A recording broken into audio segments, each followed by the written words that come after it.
परिछावन में नाची सबके कइलू बेहाल हो भैया के साली हमार लागेलू कमाल हो भैया के साली हमार लागेलू कमाल हो। तो हेलो दोस्तों, आपका स्वागत है हमारे YouTube channel writer Mahesh Prajapati में। दोस्तों आज हम एक लगन स्पेशल सॉन्ग लेकर आए हैं जो फुल और फ्री है। काफ़ी अच्छा मैटर है, डुएट मैटर है, लड़का और लड़की दोनों का मैटर है।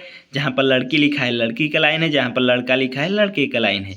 थोड़ा सा न्यू मैटर है, थोड़ा सा ओल्ड मैटर है। तो चलिए स्टार्ट करते हैं बिना समय गवाए मुखड़े के साथ। नाचताड़ू पहिनी के काला काला घघरा, लागता बरतियन में कराई देबू झगड़ा।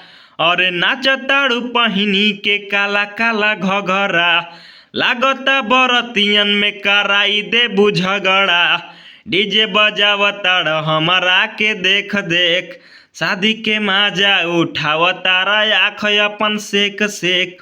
परिछावन में नाची सबके कइलू बेहाल हो भैया के साली हमार लागेलू कमाल हो भैया के साली हमार लागेलू कमाल हो। अंतरा फर्स्ट डीजे बजावाई के लावताड़ू कमर हो, पूरा बरतियन के देताड़ू नमर हो। और डीजे बजावाई के लावताड़ू कमर हो, पूरा बरतियन के देताड़ू नमर हो।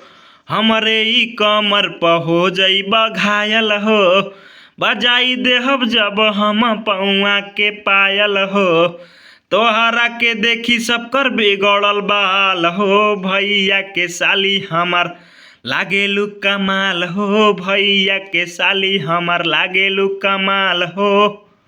दोस्तों लास्ट अंतरे के लिए हमसे संपर्क करें, हमारा नंबर चैनल के डिस्क्रिप्शन बॉक्स में दिया हुआ है। तो दोस्तों इसी तरह का फुल और फ्री सॉन्ग पाने के लिए हमारे चैनल को सब्सक्राइब करें और वीडियो को लाइक करें। तो चलिए मिलते हैं किसी नेक्स्ट वीडियो में किसी नए ट्रैक के साथ, तब तक के लिए बाय।